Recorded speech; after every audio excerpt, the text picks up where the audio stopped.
Buen día, maestro y compañeros. Nosotros somos el equipo 1 conformado por Daniel, Vianey, Hugo y yo, Noemí. Hoy les vamos a hablar sobre el tema 4.1, que es la reforma educativa.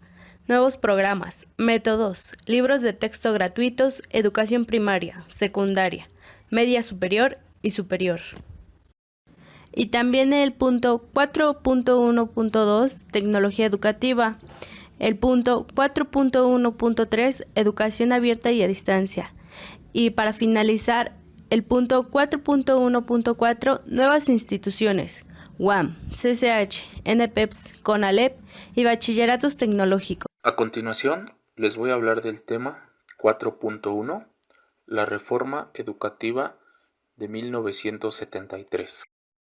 En este periodo, el secretario de Educación Pública era el ingeniero Víctor Bravo Aguja, y la primera acción que realizó al llegar a su cargo fue dividir la Secretaría de Educación Pública en 4 subsecretarías, ya que se concentraba mucho trabajo y era lo que le hacía muy ineficiente. La primera subsecretaría que tenemos es la de Educación Primaria y Normal, después la de Educación Media Técnica y Superior, la de Cultura Popular y Educación Extraescolar, y finalmente la última secretaría, que fue Planeación Educativa. Posteriormente tenemos lo que es la Ley Federal de Educación de 1973. En esta se consolidaban 3 aspectos básicos, que era definir a la educación como un servicio público que ofrecía el Estado, posteriormente que era para el desarrollo del individuo y participaba en la transformación de la sociedad. Tenemos 4 pilares básicos que conformaron lo que fue esta reforma educativa. Empecemos hablando de lo que es la conciencia crítica. Aquí se visoraba que los alumnos desarrollaran un juicio propio para poder así ellos discernir todo lo que se les estaba, dando de información. Igualmente se contemplaba que fueran oportunidades para todos, que fuera inclusiva y que se pudiera dar un proceso de movilidad social. También tenemos lo que es la que fuera flexible, una educación que desafortunadamente por lo que se estaba viviendo, muchas personas no tenían el acceso completo o más allá de eso no terminaban hasta grados superiores, entonces que se les diera la oportunidad para que ellos pudieran, aunque sea tener niveles básicos, pero de buen aprovechamiento y que estuviera en constante actualización. Todo esto para poder lograr una sociedad más justa y libre. Tenemos posteriormente lo que fue la reforma a los libros de texto. Aquí básicamente se concentran 3 puntos. Podemos decir que es la función de los libros, se define como contribuir a la unidad nacional para poder aspirar a un nivel básico de cultura. También tenemos lo que es libro de textos para todos. Esto quiere decir que ahora se buscaba poder llegar a todas las comunidades, las más alejadas. Y finalmente libros formativos más que informativos, ya que igualmente en base a lo que platicábamos de la conciencia crítica, se buscaba que los alumnos tuvieran un amplio criterio para poder ellos formar una propia ideología. Posteriormente ya hablaremos de lo que es todo lo que se refiere a la reforma en la educación primaria.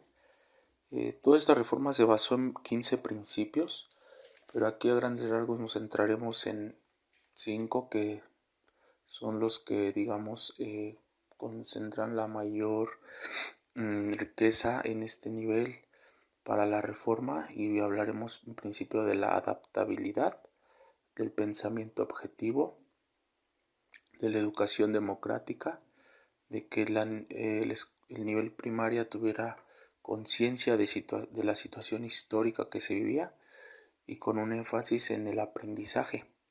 Podemos ver que igualmente va muy de la mano a todo lo que se venía planteando con la nueva ley federal de educación. Y ahora pasamos a lo que vendría siendo ya el nivel secundaria. En este nivel podemos ver que se definió en función de 3 aspectos. En el Consejo Técnico de Chetumal en agosto de 1974, esta reunión tuvo como objetivo centrar todo los programas y los métodos de estudio de este nivel hacia 3 líneas generales. La primera es que se definió que este nivel secundaria iba a ser la educación mínima a la que podía aspirar un mexicano. Aquí sigue muy palpable lo que es con un enfoque científico y tecnológico. Y finalmente, lograr una formación integral de hombres preparados para transformar la sociedad. Como vemos, este concepto de transformar la sociedad sigue muy vigente porque veníamos de todo este proceso del desarrollo estabilizador, donde la industria, como lo vimos anteriormente, creció, se desarrolló, entonces venía todavía esta inercia de la transformación en todos los ámbitos de la sociedad. Ahora ya entramos a lo que es el nivel medio superior. Aquí podemos decir que igualmente hubo muchísimos cambios en este sentido, con creación incluso de nuevas instituciones, como el Colegio de Ciencias y Humanidades, CONALEP, Colegio de Bachilleres y los centros de estudios científicos y tecnológicos. Mis compañeros más adelante les ahondarán a detalle en cada uno de estos aspectos. Yo lo que puedo comentarles en general, en el caso de las vocacionales, es importante conocer cómo se desarrolló, porque digamos que toda la reforma que se desarrolló para este nivel medio superior se enfocó más al politécnico, a pesar, como comentamos, que se siguió en otras áreas, otras instituciones.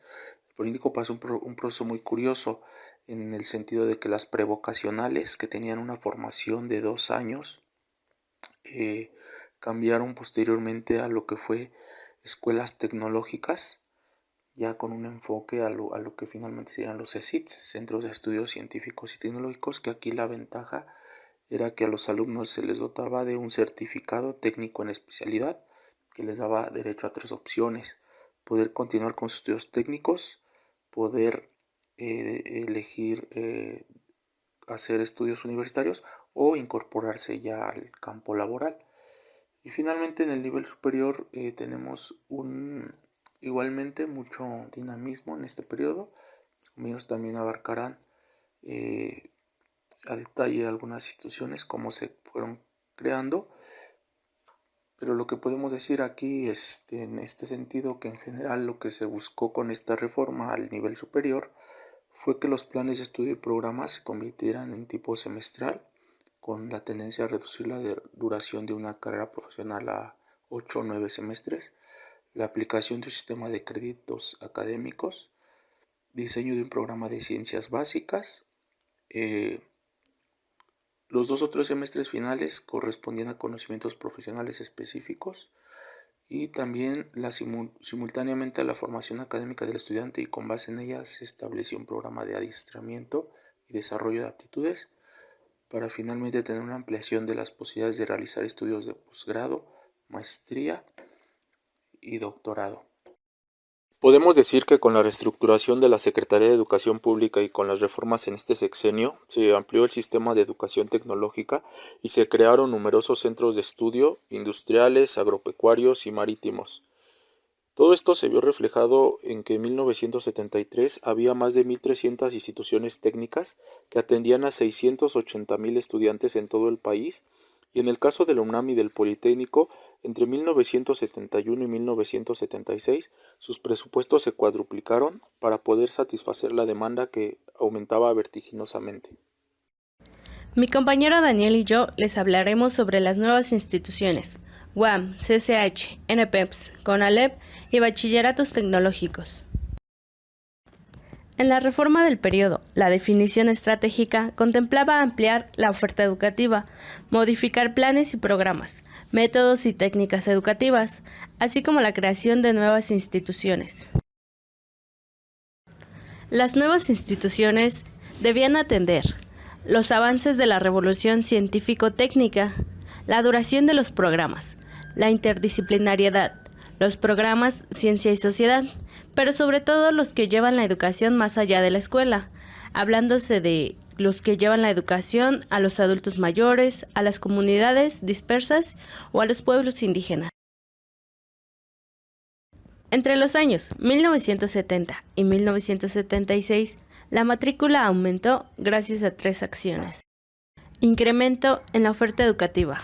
En esa época se denominó más escuelas, más maestros. La vía extensiva, que también era la creación de nuevas escuelas, pero ellas se enfatizaban en la formación pedagógica con la técnica.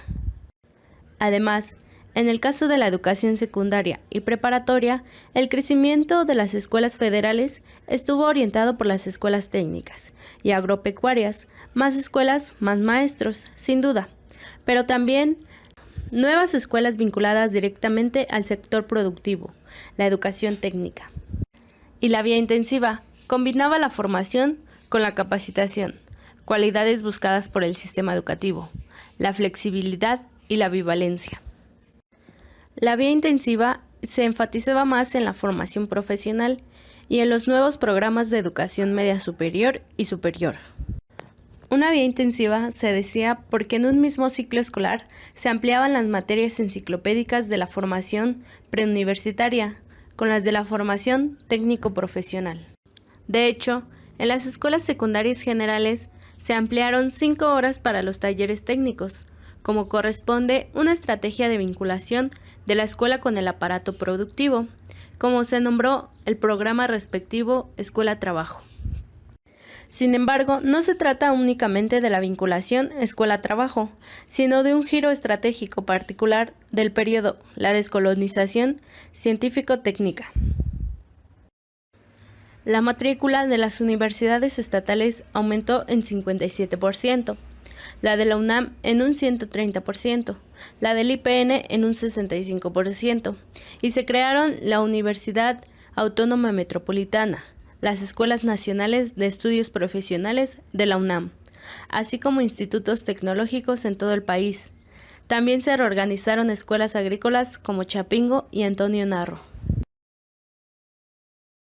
Creación del Colegio de Bachilleres a nivel medio superior.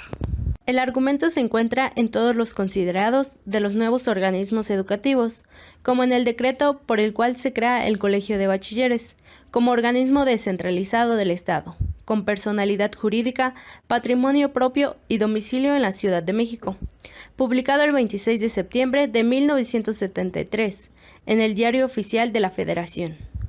Se trataba de formar técnicos que se incorporaran a las tareas colectivas del desarrollo y permitiera además la formación de cuadros científicos y tecnológicos de nivel superior. Para atender la problemática educativa en el estado de Chihuahua, el Colegio de Bachilleres inició sus actividades en la capital del mismo estado, con 3 recintos educativos. 5 meses más tarde, en febrero de 1974, se establecieron en Ciudad de México 5 planteles. Y aquí, como lo muestra, es el logotipo del Colegio de Bachilleres. Como podemos ver, las líneas que integran la C y la B significan o expresan la idea fundamental del concepto de educación permanente. La C de colegio sigue el ritmo de una espiral, que significa el desarrollo continuo, evolución, y que siempre va hacia adelante, como lo señala la flecha. La B de bachilleres simboliza la educación, y como se pueden dar cuenta, asemejan unos libros, que son la base del estudio. Así el logotipo concreta el concepto de educación. Sin embargo, la que mejor sintetiza esta línea de acción es la creación de la Universidad Autónoma Metropolitana. La preocupación fundamental no es solo formar un mayor número de profesionales, sino proporcionar conocimientos útiles para preparar hombres comprometidos con la sociedad. Su creación de la universidad ayudó, ya que como fue mencionado con anterioridad, la matrícula estaba aumentando y se decía que la capacidad disponible debería duplicarse hacia el año de 1980. Las carreras se iban a formar con asignaturas y actividades correspondientes a varios departamentos y divisiones.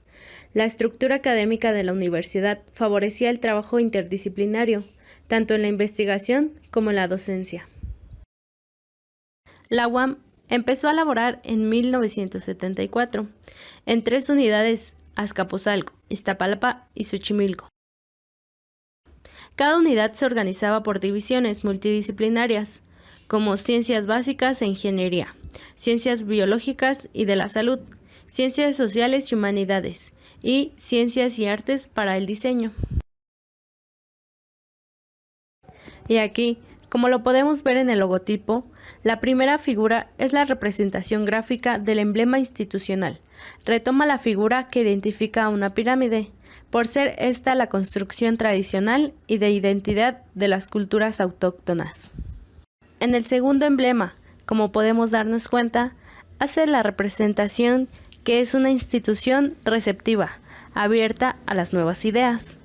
En el tercer emblema, hace la representación de que es una institución moderna, flexible y sólida, pero basada en tradiciones propias. En los trazos del emblema 3 se encuentran entrelazadas la letra U, la A y la M, que representa el entrelazamiento y flexibilidad, que manifiesta la interdisciplinariedad y la autonomía. Y ya para finalizar se encuentra todo el emblema junto, que por lo consiguiente busca la relación de los campos laborales. La Dirección General de Planeación seguía siendo el centro de las propuestas y la política universitaria, dividida en la planeación interna institucional y la planeación interinstitucional, es decir, la planeación de la educación superior del país, en conjunto con las demás instituciones. En el ámbito interno de la UNAM presenciamos un enorme crecimiento a todos los niveles. Pero el mayor logro fue la organización de la Escuela Nacional de Estudios Profesionales, con 5 planteles en la periferia de la Ciudad de México, en el norte y en el oriente. De esta manera dispersaría la población estudiantil por toda la ciudad, creando nuevas universidades dentro del sistema de la UNAM como organización más moderna, en base a departamentos, ya no en facultades. El 19 de febrero de 1974 fue aprobada la creación de la Escuela Nacional de Estudios Profesionales, ENEP Cuautitlán. Se trataba de un nuevo modelo de escuelas con administración propia y con carreras independientes de las escuelas y facultades tradicionales. Meses más tarde fue aprobada por el Consejo Universitario la creación de la ENEP Acatlán e Iztacala, de acuerdo con el modelo iniciado en Cuautitlán. En el año de 1975, las ENEP Acatlán e Iztacala fueron inauguradas y comenzaron sus actividades. Odontología se convirtió en facultad y fue acordada la creación de otras ENEP. Información sobre la UAM que ofreció mi compañera Noemí, yo les mencionaré un poco del aspecto educativo, al menos en un inicio de esa institución. La primera sede de la UAM fue la que se encuentra en Azcapotzalco y ofrecía las carreras de Ciencias Básicas e Ingeniería, Ciencias Sociales y Humanidades y Ciencias y Artes para el Diseño. Su primer rector fue Pedro Ramírez Vázquez, arquitecto, urbanista, escritor y funcionario de México. En un inicio solo contaba con 3 unidades para su enseñanza, que eran, como ya mencioné, la unidad de Azcapotzalco y adicionalmente la de Iztapalapa y Xochimilco. Su lema fue y es Casa Abierta al Tiempo, propuesta por el nahualista y escritor Miguel León Portilla. Actualmente la UAM es una de las instituciones de mayor prestigio en el país, contando con 80 carreras y 80 planes para licenciatura. Su unidad central, por así decirlo, que es la de Azcapotzalco, cuenta con 26 edificios, 210 salones, además de 139 laboratorios y talleres, y cuenta con 72.365 hectáreas de áreas verdes. Esta institución y algunas otras fue creada durante el sexenio de Luis Echeverría, que vino después de Díaz Ordaz, que tuvo un ambiente bastante congestionado relacionado a la educación. Lo que pregonaba Echeverría sobre la educación es que todos nuestros problemas desembocan o se relacionan con el de la educación. No es posible ningún avance en materia de economía o ambiente social sin que se logre una educación popular que eleve la calidad de las personas del país. Por lo que sus principios que quiso plasmar fueron enseñar a pensar y aprender, remodelar la conciencia de solidaridad, abandonar los dogmas, practicar el civismo y vincular la educación al desarrollo económico. También propuso los siguientes planes, que fueron la planeación integral de la educación, simplificación de los programas, adopción de métodos pedagógicos eficientes, unificación de la enseñanza media, enriquecimiento cultural y humanista de la enseñanza técnica y reorientación general de la educación en el sentido del trabajo productivo. Adicionalmente, se proyectaba que para 1980 el crecimiento demográfico del país fuera exponencialmente mayor, por lo que se planteó crear las siguientes instituciones para dar abasto en el nivel medio y superior. Las más destacadas fueron los ENEPS, los SH en la educación media, la UAM y el CONALEP. En cuanto a los SH, estos fueron creados gracias al proyecto de nueva universidad y de la mano de la UNAM. Esto para darle a los jóvenes una nueva opción para entrar a la institución si no habían logrado quedarse en una escuela nacional preparatoria, ya que al igual que estas mencionadas, daban pase directo a la UNAM. La aprobación del Colegio de Ciencias y Humanidades se dio el 26 de enero de 1971, siendo su primer rector Pablo González Casanova. Inicialmente se crearon solamente 3 planteles de CCH, los que fueron los de Naucalpan, Azcapotzalco y Vallejo, los cuales iniciaron labores el 12 de abril de 1971. En 1976, al final del sexenio de Echeverría, se publicó el Plan Orgánico del CCH y también lo que fue la Unidad Académica de Ciclos Profesionales y de Posgrado del CCH. Se ganó el grado de Escuela Nacional en 1997, ganando también una reestructuración de su plan de estudio. Planteó su filosofía educativa en 3 aspectos: aprender a aprender, que era la relación de la transformación de la información en conocimiento a través del aprendizaje; aprender a hacer, que era relacionado al desarrollo de las habilidades tras adquirir dichos conocimientos; y aprender a ser, que era el desarrollo de hábitos para tener un ambiente escolar idóneo entre alumnos y profesores en todos sus planteles. El plan de estudios original con el que se fundó los CCH contó con 6 semestres y 5 materias obligatorias. El CONALEP, que fue otra institución creada en aquellos años, fue fundado en 1978 por decreto del presidente López Portillo. Esto con el propósito de darle a la juventud opciones para seguir sus estudios y buscando formar egresados técnicos que continuaran con lo que habían hecho en las secundarias técnicas. Fue fundado por José Antonio Padilla Segura, siendo su primera sede el CONALEP de SPP, ubicado en las calles de Iturbide y Humboldt. Desafortunadamente, este plantel fue víctima del terremoto del 85, llevándose a 120 personas en su derrumbe.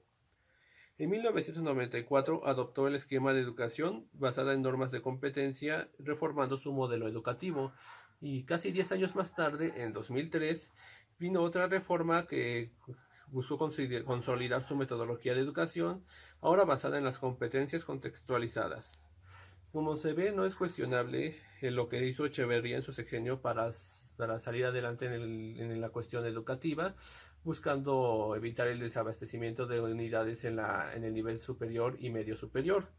Y aunque algunas cuenten con mayor o menor reputación actualmente, el hecho es que todas aún hoy existen, buscando formar los ciudadanos mexicanos que puedan sacar adelante al país.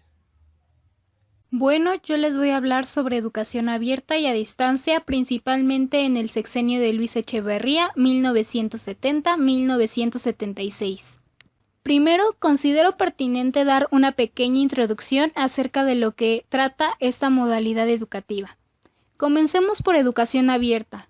A diferencia de otros lugares donde lo abierto está más referido al libre ingreso a las instituciones educativas, sin necesidad de documentar los estudios previos, en México se refiere a la flexibilización de los procesos escolares tradicionales, como la asistencia a clases, el calendario escolar y los tiempos de evaluación para certificar lo aprendido, pero documentar los estudios escolares antecedentes sigue siendo una obligación.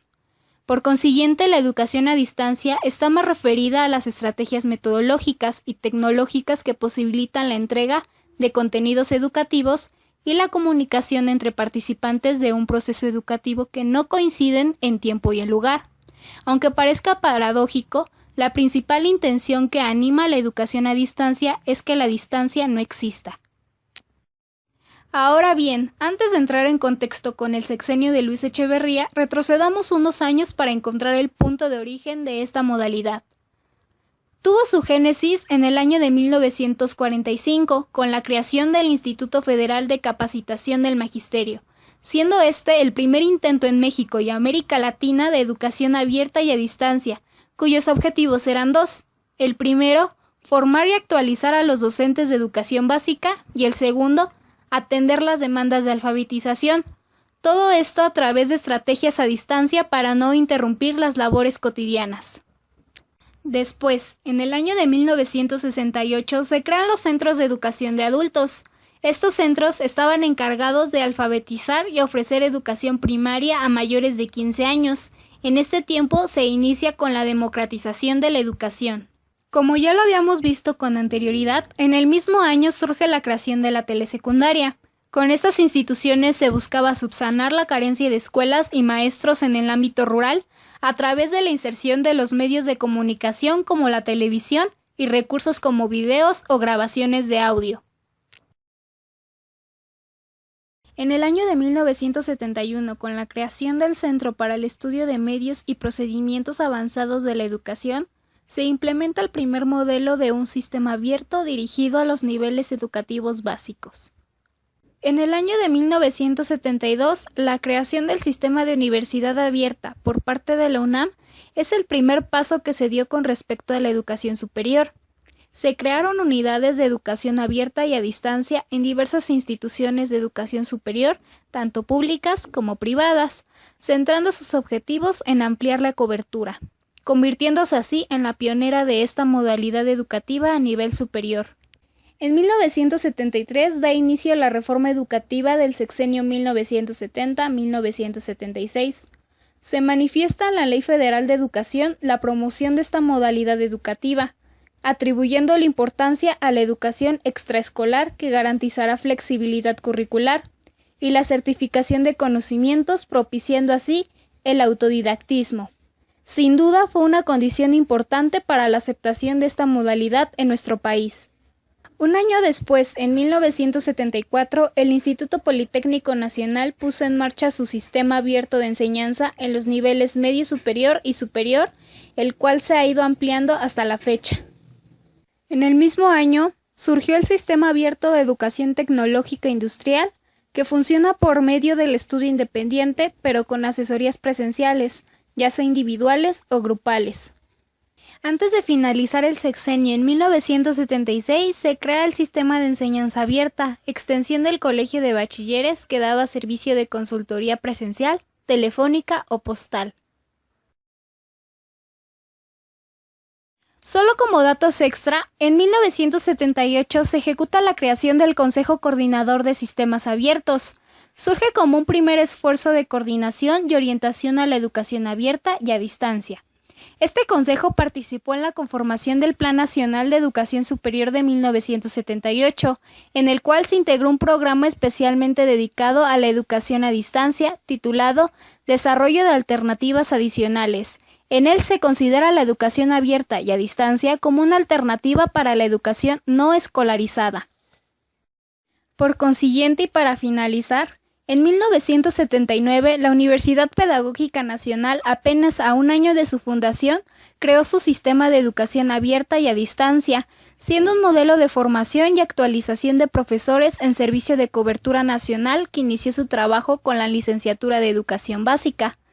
Este programa se basaba en la producción de libros para el autoestudio, círculos de estudio para apoyar a los maestros en su proceso formativo, evaluaciones formativas y una evaluación sumaria que se aplicaba mediante un examen de opción múltiple y se calificaba en la sede central. Académicos de la Unidad Ajusco y destacados expertos de instituciones de educación superior elaboraban estos materiales.